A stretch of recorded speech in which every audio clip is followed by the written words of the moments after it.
આજે માનનીય મુખ્યમંત્રી સાહેબની સૂચના મુજબ આખા ગુજરાતમાં બધા જિલ્લા વિકાસ અધિકારીશ્રીઓ અને કલેક્ટરશ્રીઓ દ્વારા એક ગામની મુલાકાત લઈને જુદા જુદા પ્રકારની જો સુવિધાઓ છે ગામડામાં એની ચકાસણી કરવામાં આવી છે.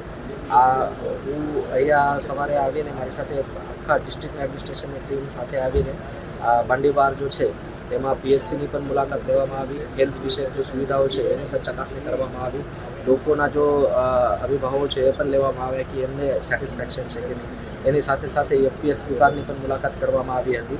એમાં પણ જથ્થાનું વિતરણ બરાબર થાય છે કે નહીં, જથ્થા પૂરતા પ્રમાણમાં મળે છે કે નહીં એની પણ ચકાસણી કરવામાં આવી. આંગણવાડીમાં જઈને ધાત્રી માતાઓ, સગર્ભા બહેનો, કિશોરીઓ અને 6 મહિનાથી લઈને 6 વર્ષ સુધીના બાળકો જો છે એમના બાબતે જો પણ સુવિધાઓ આપવામાં આવી રહી છે એ બધાને મળી રહી છે કે નહીં એની પૂરતી ચકાસણી કરવામાં આવી છે. તેમજ સ્કૂલોમાં જઈને શિક્ષણની ગુણવત્તા, વિદ્યાર્થીઓની હાજરી તેમજ એમને જો મધ્યાહન ભોજન મળે છે એની ગુણવત્તા પર ચકાસણી કરવામાં આવી છે. તો મોટાભાગે કામગીરી સારી રીતે થઈ રહી છે અને એને વધારે સારી રીતે કરવા માટે આખા વહીવટીતંત્ર જો છે એ ભવિષ્યમાં કામગીરી કરશે. રજૂઆતો જુદા જુદા પ્રકારની મળી છે. કોઈ રોડ રસ્તાની રજૂઆત હોય, કોઈને મતલબ કોઈ ફળિયામાં જવા માટે રસ્તા નહીં હોય, એ પણ લોકલ સ્થાનિક લોકોના મદદથી એ સોર્ટ આઉટ કરવા માટે પ્રયત્ન કર્યા છે. કોઈ દબાણો હોય તો એ નિકાલ કરવા માટે ટીડીઓ અને મામલતદારશ્રીને સૂચના આપવામાં આવેલી છે.